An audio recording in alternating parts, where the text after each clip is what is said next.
the picturesque Osterreichring, the 7th round of the championship, on a driver's circuit. And who better to talk about it than the 1967 world champion, Denny Hulme. The circuit's got slightly rougher, which I've noticed on all the circuits I've been to previously. They got a few more bumps. Old age, I guess, that's what you call it. Is it a circuit you like? Yes, it's very, very interesting, very nice, a true road circuit. And I'd like to think they could still build them like this, but it seems they're condensed more and more into an arena, and I don't think that's really where Formula One cars want to be. At this stage of the 1986 International Touring Car Championship, Lindstrom has 3 wins with the Volvo, partnered by Cecotto and Ulf Granberg on 2 occasions. Tom Walkinshaw has 2 wins, partnered by Win Percy as usual.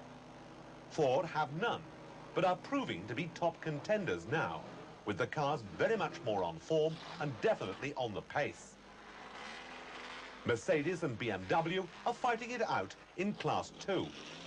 The BMW marque also have an overall victory at Misano, of course, for Gerhard Berger and Roberto Ravaglia. Here, however, in Austria, it's very much a driver's circuit and a fast circuit, as Denny Hulme has told us. Win Percy looks pensive at the start.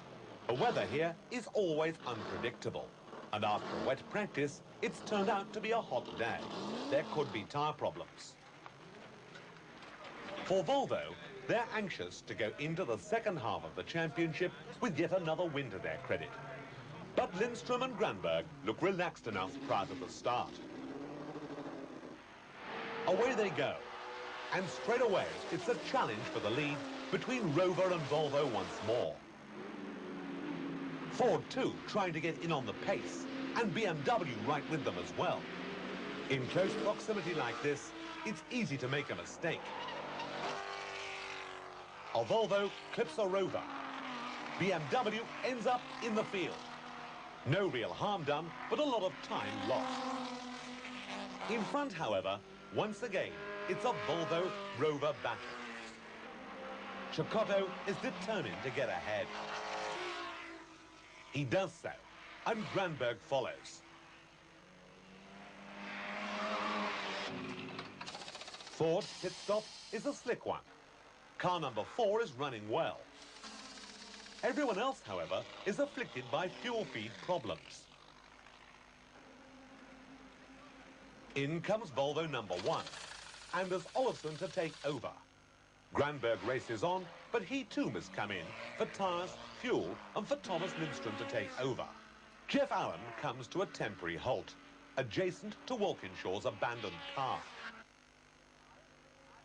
The laps and the minutes tick away. Volvo are in charge.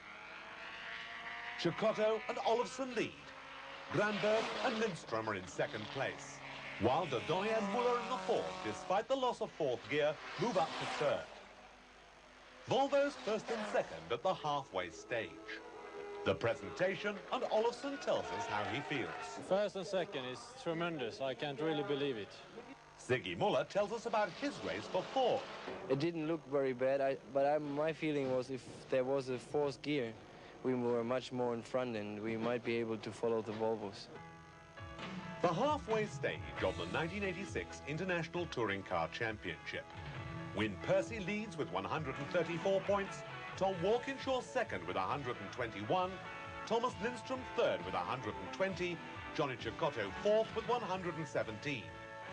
On the manufacturer's side, it's Volvo, Rover, BMW, Ford and Holden.